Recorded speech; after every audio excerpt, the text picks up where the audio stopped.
Music. An unassuming regional airport in Texas suddenly becomes the starting point of a story that shakes the balance of power between the public, the media, and the monarchy.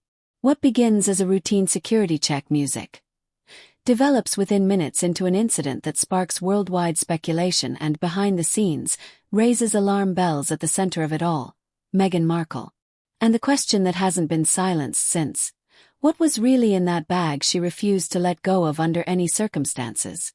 Numerous eyewitnesses report a striking change in mood. Meghan Markle, usually known for controlled appearances and media poise, initially seems tense, then increasingly nervous.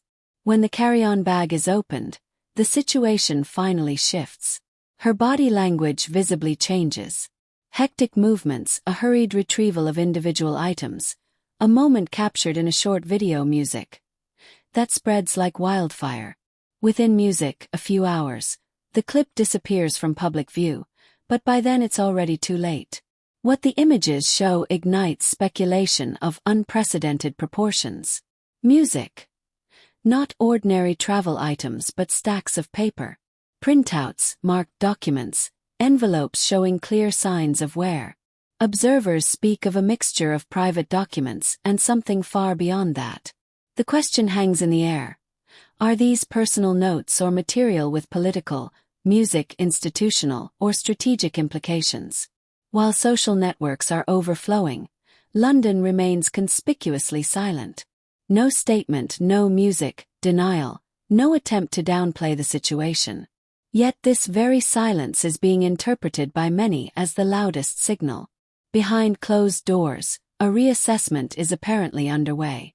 For Prince William, the incident is not just an ordinary media scandal, but a potential risk to stability and control. The story, it seems, touches not only on private tensions, but on the very foundation of a system that relies on discretion and predictability.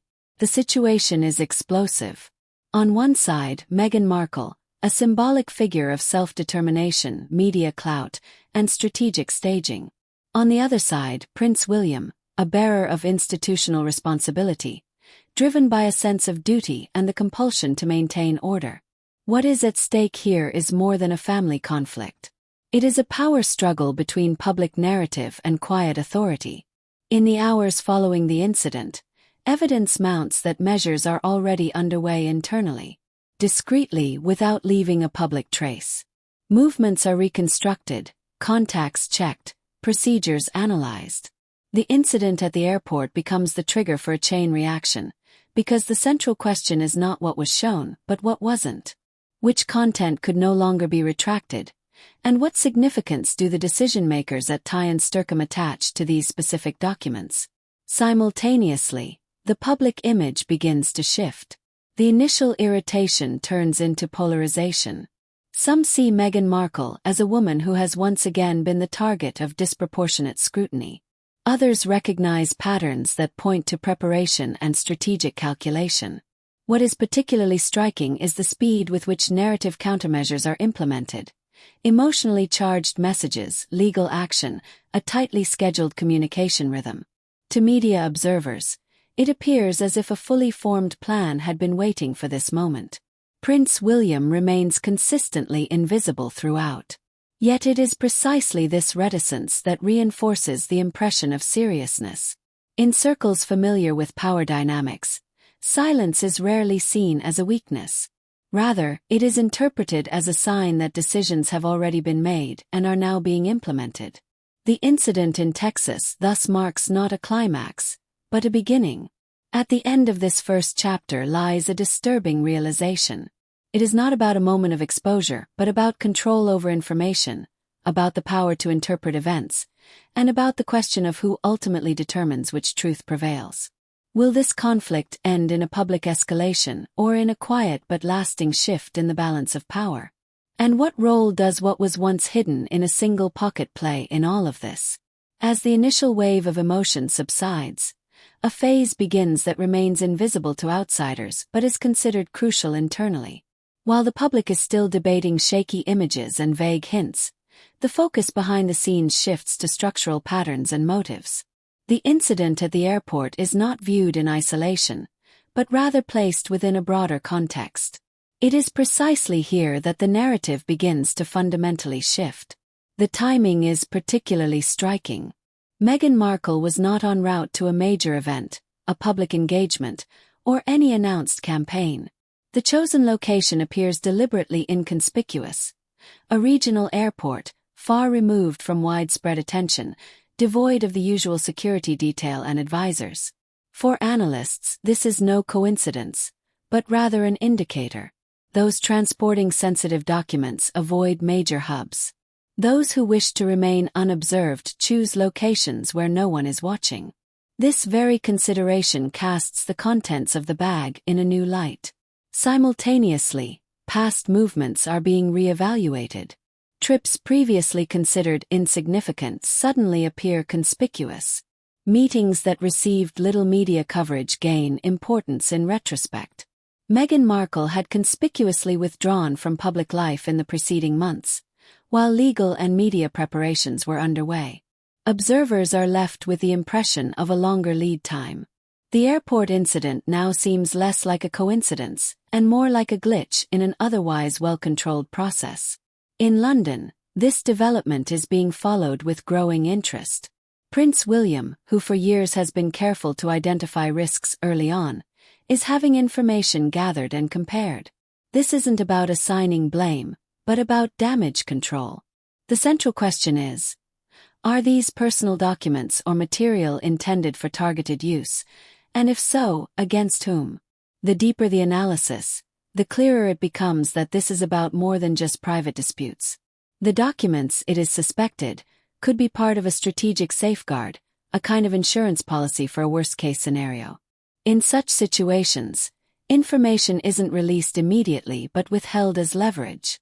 Its mere existence is enough to shift the balance of power. This is precisely what makes the situation so delicate. At the same time, a second layer is taking shape: the media. As soon as the incident becomes public, a strikingly coordinated defense strategy is launched. Emotionally charged messages, a clear division of roles, recurring slogans. To experienced media observers, this appears less spontaneous than planned. The impression arises that not only is there a reaction, but an alternative narrative is being actively planted. A narrative that shifts the focus away from the content and instead places emotions at the center. Prince William observes this development with cool detachment. For him, it confirms a fundamental assumption: those who react loudly want to capture attention, those who remain silent buy time. The decision not to comment publicly is considered strategically necessary internally. Any hasty reaction could legitimize the opposing side or unintentionally generate additional reach. Meanwhile, evidence mounts that the incident is being assessed in an international, coordinated manner. Legal questions arise, jurisdictions are examined, and communication channels are secured. The story moves beyond the realm of tabloid sensationalism and approaches the realm where political and institutional interests are at stake. This is precisely where the real explosiveness lies. By the end of this section, a clear picture emerges. The airport incident was not an isolated slip-up, but a pivotal moment. A moment where long-prepared lines of communication intersect.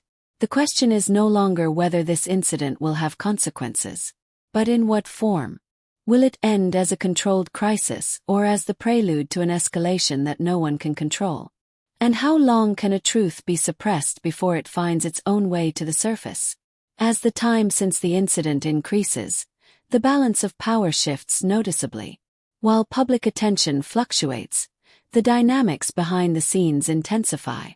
The story enters a phase where the trigger is no longer what matters, but rather the reactions to it. And it is precisely here that the strategic depth of the conflict begins to reveal itself. Meghan Markle now focuses more on visibility. Appearances are carefully chosen, messages meticulously formulated. The narrative follows a clear pattern: personal strain, emotional exhaustion, the feeling of being constantly watched. For some of the audience, this portrayal resonates. It fits into familiar narratives and creates immediate identification. But for analysts, the staging seems too closed off, too calculated to be purely spontaneous. Every gesture appears premeditated, every appearance part of a larger communication strategy. At the same time, what remains unsaid is striking. The contents of the bag remain unmentioned. Instead, the experience of being checked itself takes center stage. The focus is on the feeling of being at the mercy of the authorities, not on the reasons for it. Observers perceive this very point as crucial, because silence about details is often a sign that these details could jeopardize the entire construct. In London, this development is being closely watched. Prince William follows the media frenzy without any discernible reaction. His strategy remains unchanged. No public comments, no indirect signals. Internally, however, activity intensifies. Information is systematically evaluated, sequences of events reconstructed, connections established. The conflict thus shifts definitively from the realm of emotions to the realm of facts. A key aspect now comes into focus: the speed of the reaction. Legal action, media appearances, and public pronouncements follow in unusually rapid succession. For experts, this suggests that corresponding scenarios were already prepared. In this interpretation, the airport incident merely serves as the trigger for a plan that had long existed. This very assumption lends the situation additional urgency. Prince William sees in this development less a threat of words than of timing. Those who are prepared anticipate resistance, and those who anticipate resistance plan for escalation. This results in a new priority: control over the further course of events. Not through confrontation but through patience. Not through volume but through precision. While Meghan Markle maintains a public presence, a network of assessments, evaluations, and legal considerations is intensifying behind the scenes. The question now hanging in the air is: what are the consequences when certain information not only exists but is also contextualized? In such cases, it is not the possession of material that determines power, but its interpretation.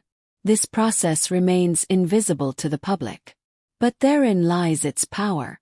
The less visible the action, the more lasting the effects often are. Prince William is relying on this logic.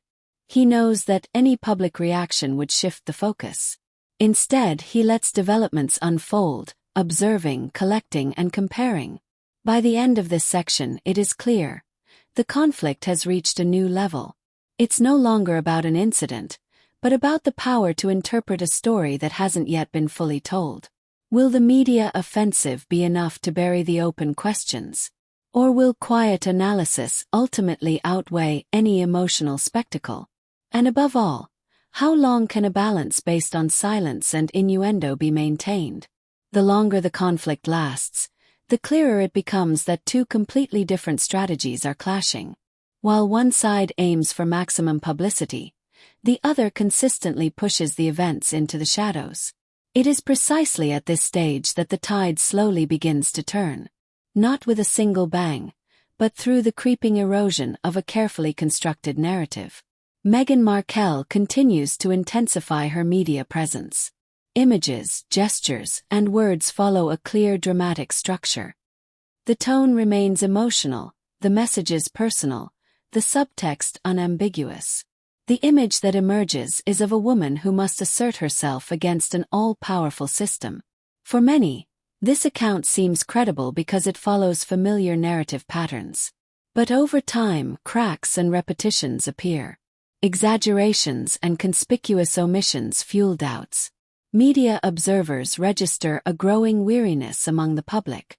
The initial emotion gives way to a more sober assessment. Questions arise that were previously suppressed. Why does the specific trigger of the incident remain unclear? Why is the discussion focused on feelings but not on the substance of the matter? This shift in public discourse marks a turning point. Attention is fleeting, and empathy loses its power when it is not accompanied by new information. In London, this development is being closely monitored. Prince William recognizes that time has become a crucial ally.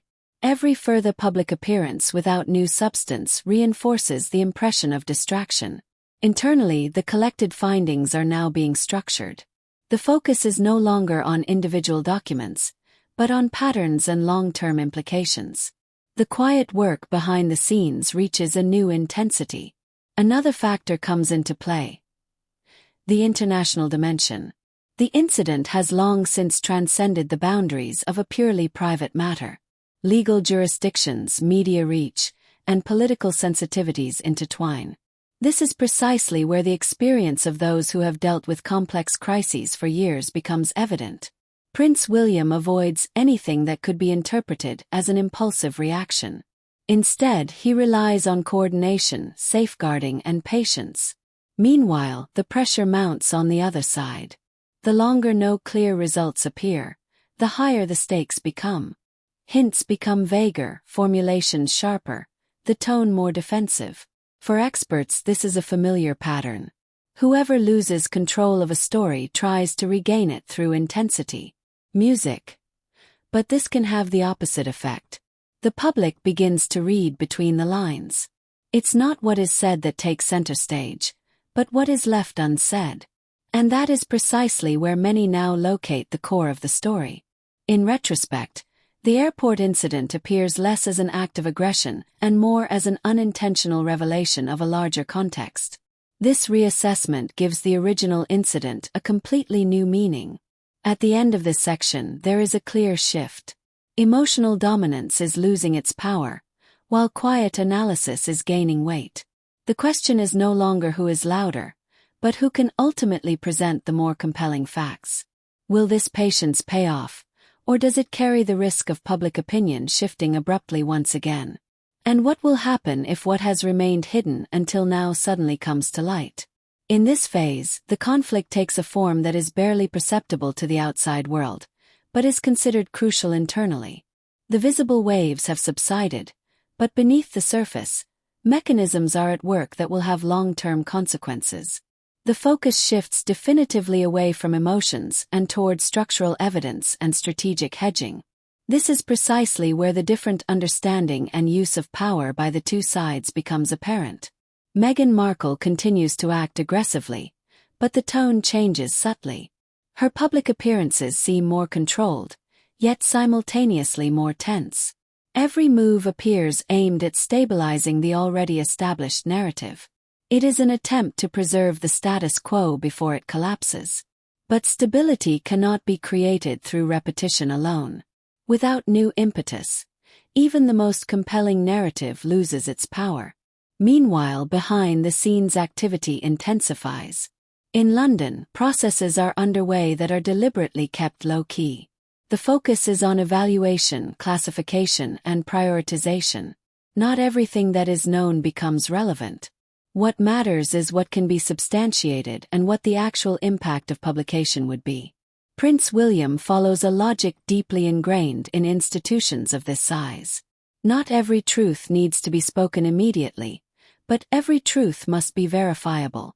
The collected information is not considered in isolation. It is related to past events, to temporal overlaps, to recurring patterns. This creates a picture that relies less on individual documents than on connections. It is precisely these connections that can shift power in the long run, because they undermine simple explanations. Meanwhile, a new dynamic is emerging on the public stage. Supporters are becoming quieter, critics more cautious. The debate is losing its intensity. Instead of clear-cut accusations, questions dominate. And questions are more dangerous than accusations because they are not so easily refuted. They linger in the air, demanding answers that have yet to be forthcoming. Prince William uses this phase to expand his room for maneuver.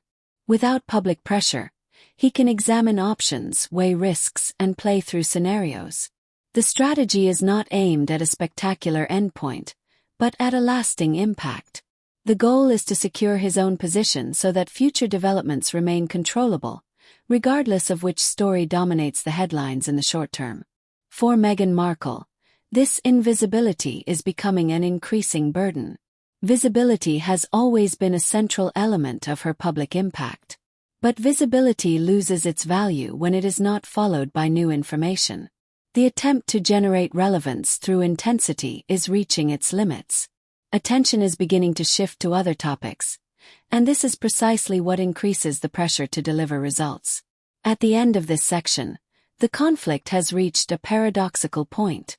Outwardly, everything appears calmer, almost resolved. But internally, the course has long been set. The actual decision is no longer pending. It has been prepared. The open question now is, will the next step be publicly visible, or will it once again take place behind closed doors? And what carries more weight? Short-term applause or long-term control over what might still come? In the final phase of this conflict, everything coalesces into a silent decision, the full implications of which will only become apparent with the passage of time. After weeks of speculation, emotional outbursts, and calculated restraint, a pattern emerges that reveals the core of the dispute. It is not the loudest appearance that decides, but the ability to control time, information, and impact. The public narrative has passed its peak. What remains is a diffuse feeling of incompleteness. Many questions have been asked but few answered. It is precisely this vacuum that now shapes perception. For Meghan Markle, it signifies a new reality. Visibility alone is no longer sufficient. Without new substance, every performance loses its resonance.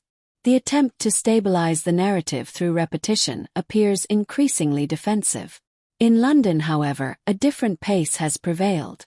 Prince William continues to act without public comment, but the internal processes are complete. Assessments have been made, options weighed, risks calculated. The decision is not made in a single act, but as the result of a series of deliberations. In such processes, it is not the quick effect that counts, but long-term security. It is striking that there is no spectacular counterattack, no revelation, no dramatic counter-narrative. Instead, music remains quiet. To outsiders, this may appear to be inaction. For those familiar with institutional power, it is the opposite. It is a conscious effort to maintain control of the election by not exercising it demonstratively. Information is not used to destroy, but to limit room for maneuver. This strategy fundamentally alters the dynamics. Without a clear escalation, the story loses its momentum. The media moves on to new topics, and the public follows. But for those involved, the conflict does not end. It shifts into a state of permanent observation. Every future action is evaluated against the backdrop of what is known, even if it has never been made public. This creates a paradoxical situation for Meghan Markle. Outwardly, it remains present, but inwardly, it is restricted. The scope for action has shrunk, the options narrower. The past acts like a shadow that doesn't disappear but accompanies every move. The attempt to regain complete control over one's own history runs up against invisible limits.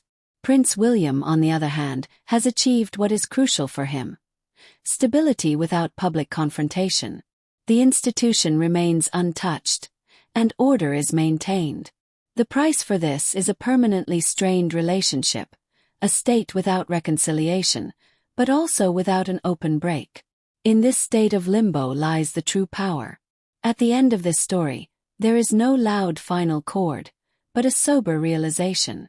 In conflicts shaped by power, public opinion, and information, victory doesn't necessarily go to whoever mobilizes the strongest emotions. Victory goes to whoever has the greater staying power, whoever decides when something is said and when it remains silent. The open question remains, one that extends beyond this case. In an environment where every action is strategically evaluated, can there even be room for genuine reconciliation?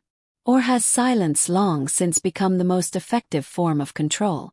The answer won't be in the headlines, but will only become clear over time.